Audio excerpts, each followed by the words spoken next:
Hey everybody, this is Kristen, sports dietitian and certified personal trainer from Elite Nutrition and Performance.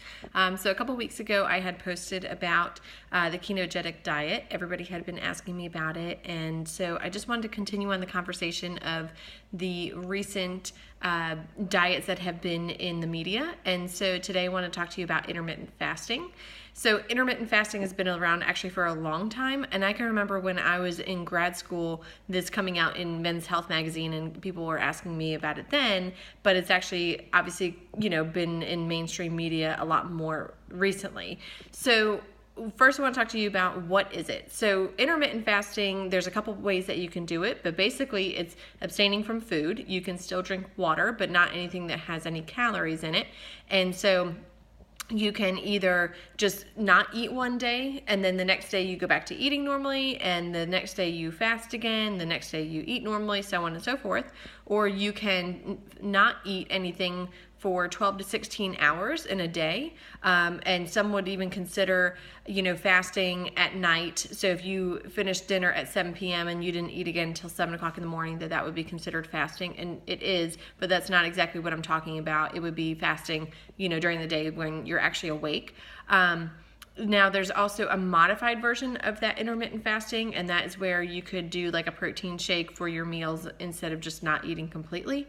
And then the other option is to, where you would fast not every other day, but you would fast maybe twice a week, something along those lines. So there's a lot of different ways that you could do it, and it really just depends on, I guess, what works best for you.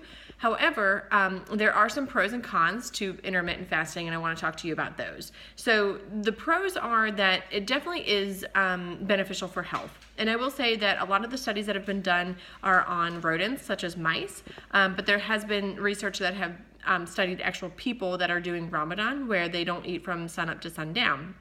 And that's also just from a specific period of time, several weeks, not forever and ever. So benefits would be that it's going to increase your insulin sensitivity. It's also going to help reduce morbidity. It's also going to increase your brain function, and can also help with cardiovascular disease risk and diabetes and things along those lines. So the side effects, though, are for some people they experience extreme hunger. So some people just miss eating, and you can also become dehydrated because a lot of your water is going to be found in food, believe it or not. So you need to actually drink more water than you normally would. Some people become really fatigued and lethargic. And then if you are an elite athlete, you can experience, a lot of tiredness and decreased performance. However, there have been a couple studies where they actually studied athletes that are doing Ramadan, and they found that there was a slight decrease in performance, but not enough to say it definitely decreases performance overall.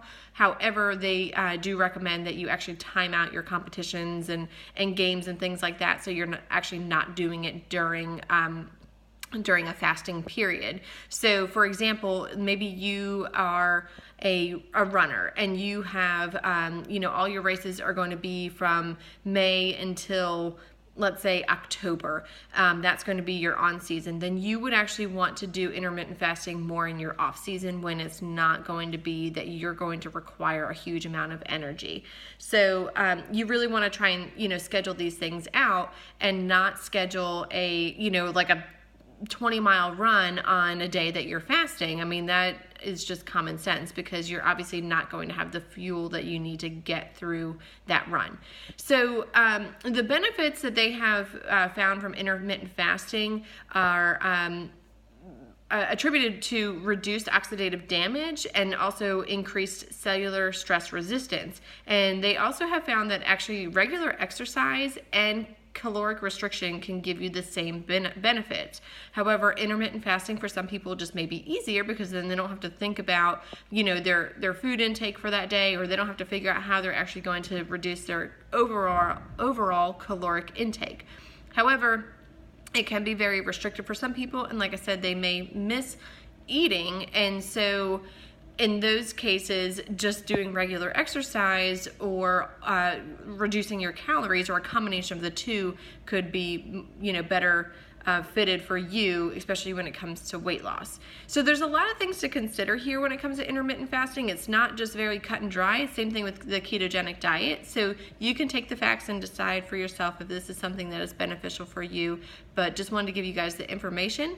If you have any questions, feel free to reach out to me at elitenutritionandperformance.com, or you can contact me on Facebook, so facebook.com/elitenutritionandperformance. And be sure to watch the ketogenic video on YouTube. Also can be found on my blog, elitenutritionandperformance.com/blog. Thanks guys for watching. Have a good rest of the day.